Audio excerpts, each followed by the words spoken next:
In order to really understand what standard deviation and variance are telling us, we have to plug it into the normal distribution.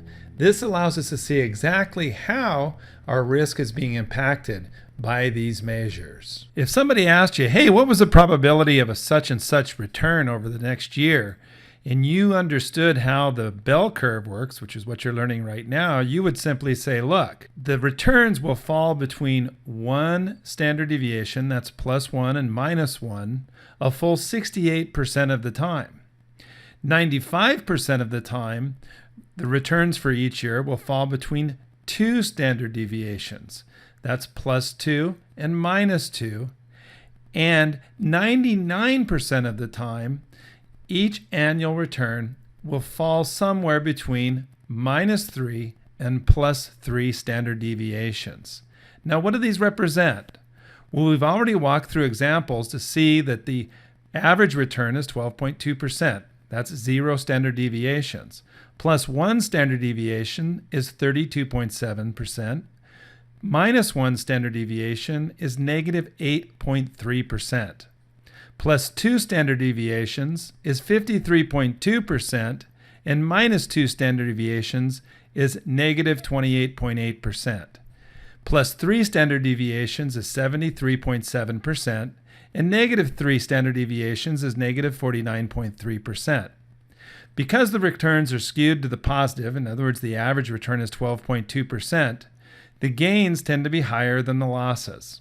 The most sage advice I've ever read in stock investing is that most investors don't pay enough attention to downside risk.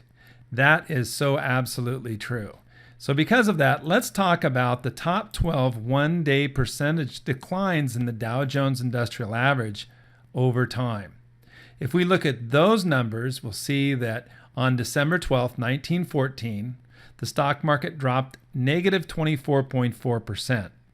On October 19, 1987, the market dropped -22.6%. On October 28, 1929, the market dropped -12.8%. And on October 29th, the day after, it dropped another 11.7%, which is a good part of the reason why the crash in 1929 was so dramatic for so many stock investors.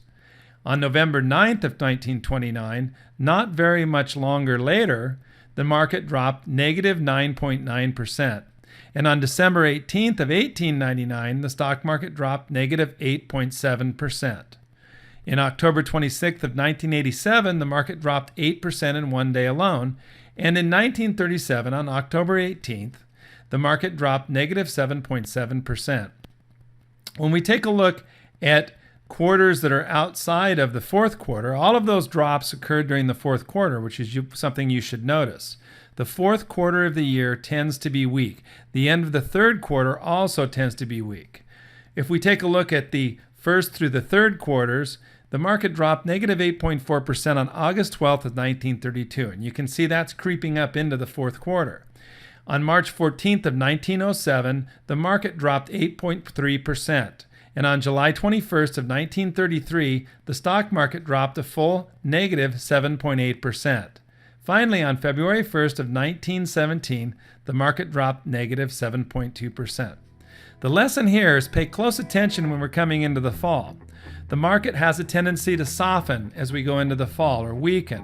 That's the most likely time to experience a market crash or a strong reaction against the uptrend.